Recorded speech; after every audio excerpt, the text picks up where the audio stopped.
Sa New Bataan, Compostela Valley pa lang po, hindi bababa sa 70 ang patay base po sa pinakabagong tala ng Provincial Disaster Risk Reduction and Management Council.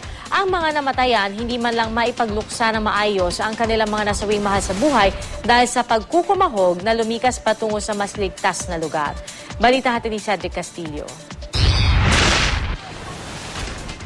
Sa muling pagbuhos ng malakas na ulan, muling nabalot ng pangamba ang mga residente ng New Bataan, Compostela Valley. Sa mga litratong ito, kitang-kita ang pagkukumahog ng mga residente na makalayo sa kanilang mga lugar. Ang mga nakaligtas, paano raw mahihimbing? Ang mga naulila, paano raw magluluksa?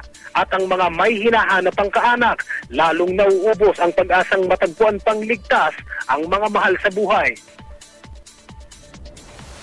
Sa buong maghapon, pagtangis ang umalingaw-ngaw sa maraming bahagi ng New Bataan.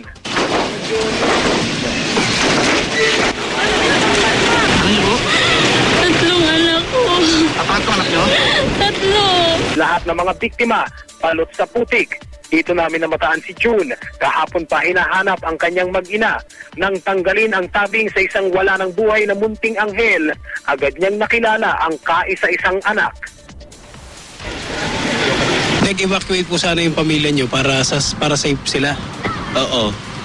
Akala lang safe na doon, pero doon ang malakas na agos ng tubig. Doon nagka-flash flood. Lahat-lahat sila sa center, Rot. Ano po? Hindi ko nakita ang asawa ko at yung gangan ko. Sa kabila nito, meron pa rin ilang sandali ng pag-asa.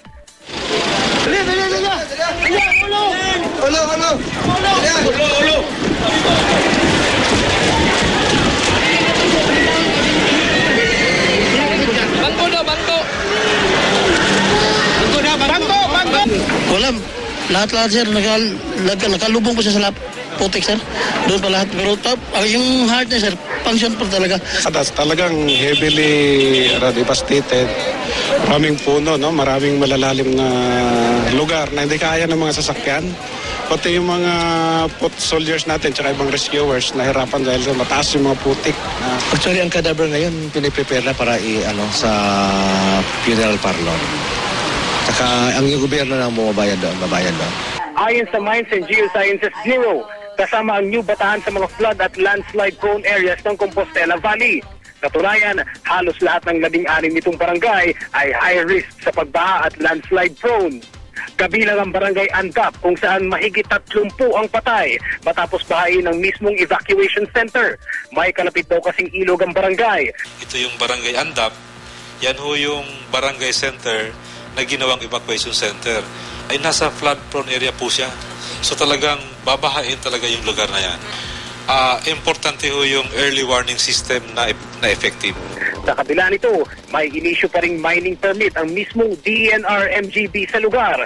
Base sa nakalap na impormasyon ng GMA News Research, hindi pa tiyak kung nakaka-apekto ba ito sa pagbaha at kung paano. Wala pang tugon kaugnay nito ang MGB. Cedric Castillo, GMA News.